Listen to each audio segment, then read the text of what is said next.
The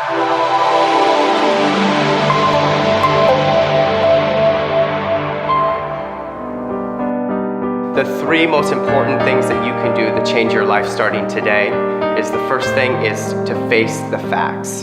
You have to get real. You have to be 100% honest with where you're at in your life right now. Number two is never give up, ever, no matter what. Just keep trying. Every day, do as best as you can. Keep doing, keep showing up. And at that point, I had this thought in my mind that if he killed me, this is how sane drugs are, that if he threw me off of the roof, that at least I would have one arm not broken so I could smoke my crack. That's what I thought. That's literally what I thought to myself. And the next thing I know, Sirens came out. Sirens were coming, and it scared him, and he, was like, "I'm gonna kill you," and he kicked me a couple more times, and I didn't really feel the pain because of the adrenaline. And the cops came and they rescued me. And that night, that was the weirdest night. I remember just getting down off of the roof, and they came and got me, and I was standing there in front of the cop, and I didn't want to get rid of the drugs. I just risked my life for these drugs, and it was a good amount of drugs. And so I just, with my best Oscar face on, the cop said, what's going on? What are you doing? And I said, I was honest. For one of the few times in my life, I was honest. And what I did was I hid my drugs, and I said, I relapsed, and he said, "Do you have any drugs on you?" I said, "No, search me." I said, "I don't have anything." And I was really convincing, and he did, but I was days old, dirty, and he was just like, "All right." And he ended up driving me to a place that I once lived, Michael's house. And that night was the night that it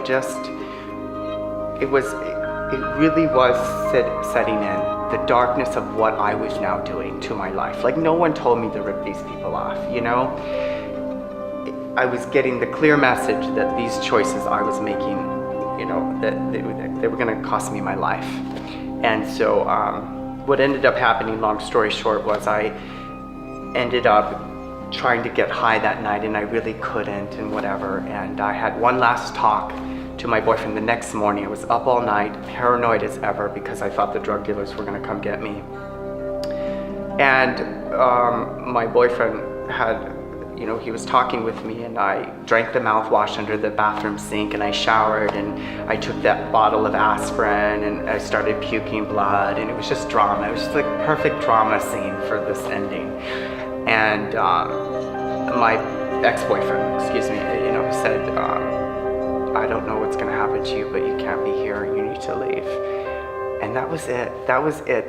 That's what I needed, because it was like, I thought maybe one last time I could manipulate him to just see how sorry I was. And remember, I said to him, "It's not my fault, I was trying to be sober," and victim. And I walked up the hill, and I was screaming, I was losing my mind. And the next thing I know, Sirens again. And I was rushed off into a gurney, and I was put into the hospital. And so I ended up there, and I told them, I said, "I need help." I said, "I don't know what to do." And I remember just feeling so sorry for myself. I felt so pathetic, but there was something in me that just never gave up. Like, there was part of me that felt inadequate and unworthy, and I wanted to die, but I couldn't.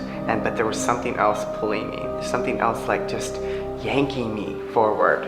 I really believe that. So I ended up getting in the emergency room, and I sat there, and I remember the nurse just saying, "We can't help you. You just were released a week ago." And I just said, "God, please, whatever you need, whatever, I'll do it."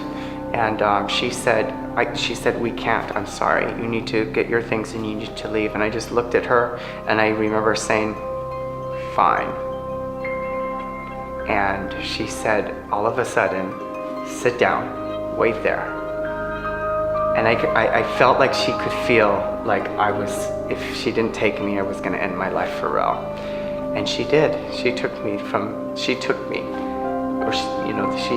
convinced them, or whatever she did. And I wish I could find her. I don't know even what her name was, but that changed my life forever. And I made a deal to God or whoever, whatever, that I would do everything in my power to be sober. If you could help me this one time, I'll do everything, every single thing. And that's how I got sober. I ended up in that hospital again, and everything changed. I had an instant shift. And if it wasn't for her, I wouldn't be here. I really believe that. And that was the start of my journey to get sober. I never used, that's when I got sober, 10/18/04. And I count that day, even though I was still high, because that was the day that something changed in me instantly. And instantly something changed, and it was like the veil was lifted.